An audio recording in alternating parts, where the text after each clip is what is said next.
Buenos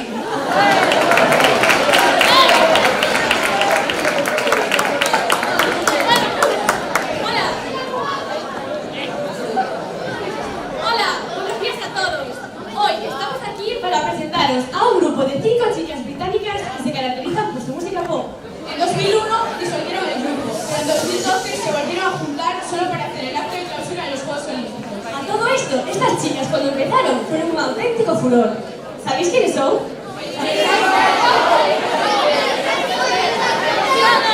Nuestras compañeras Paula, Laura, Berta, Yanira, Ainhoa, la canción Wannabe.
Fuerte para las Spice Girls.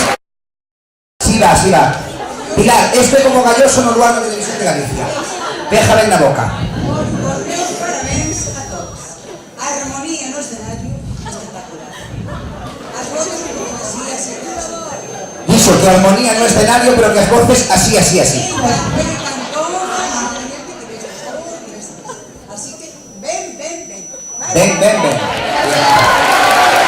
La valoración de... Cuando antes presentasteis a Pilar ya dijeron que era muy buena. Yo agradezco que hayáis terminado, de verdad. Ya me estaba poniendo nervioso.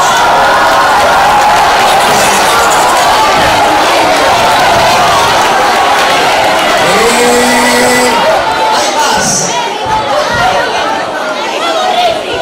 Bien, Fernando dice que agradece que hayáis terminado.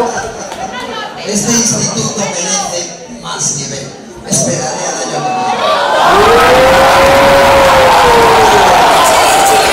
que viene. Primera crítica de Moledor. Só por ver cantando e bailando a Pau, a Berta, a Inola e Janina, xa pagou a pena ir de xurado neste día, porque eu creo que mellor elas facemos un poco. Escuchasteis, ¿no? Unos dicen que mal, otros dicen que bien. Hay que ver el resultado final. ¡Aplauso fuerte!